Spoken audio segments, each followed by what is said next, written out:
আসসালামু আলাইকুম গাইস, কেমন আছেন আপনারা সবাই? আপনাদের জন্য একটু চিকেন ফ্রাই রেসিপি নিয়ে আসছি। প্রথম দেখুন এখানে আমি একটু গরম মশলা দিলাম 1 চামচের মতন, ছোট চামচে।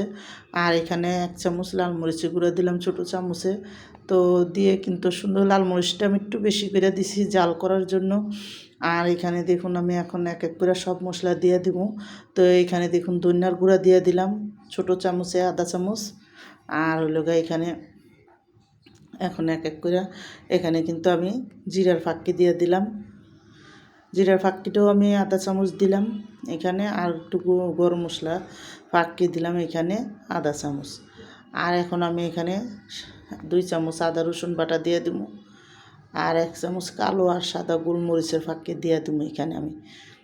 তো দেখুন এখানে আদা রসুনটা দেওয়ার পরে তারপরে কিন্তু এখানে আমি এখন কিনা সিরকা দিয়ে দিলাম 1 চামচ। একটু ছিরকাটা বেশি দিছি, লেবু থাকলেও দেওয়া যায়। স্বাদ মতো লবণ দিয়ে দিলাম, দিয়ে কিন্তু ভালো করে হাত দিয়ে মাইখা তারপরে কিন্তু আমি এটা ম্যারিনেট করে রেখে দিব। তো দেখুন এদিকে সুন্দর করে মশলাটারে ভালো করে মাইখা তারপরে কিন্তু আমি একটা জায়গায় রেখে দিব।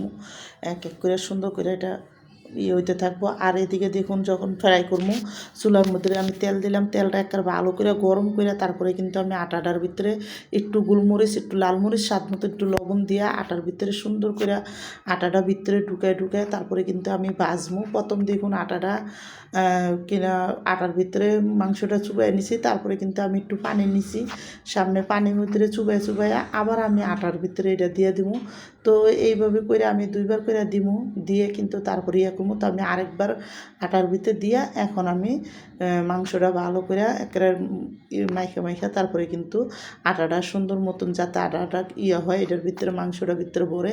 তো আমি এইভাবে কইরা তারপরে সুন্দর করে করবো যাতে ভালো করে আটাটা হয়। যখন আটাটা সুন্দর মতন দেখুন দেওয়া হয়ে যাবে, আমি কিন্তু হাত দিয়ে যেতেই দিছি ভালো করে যাতে আটাটা সুন্দর করে মাংসটি সব সাইডে হয়। তারপরে যাইরা আমি গরম তেলের মধ্যে মাংসটা দিয়ে দেব। তো এইভাবে করে আমি কিন্তু দেখুন আরও একটা চিকেন নিয়ে নিছি, আরেকটা চিকেন নিয়ে নিছি। ওইটাও আমি কিন্তু দেখুন প্রথম আটার ভিতরে করবো, তারপরে কিন্তু পানির মধ্যে দিমু।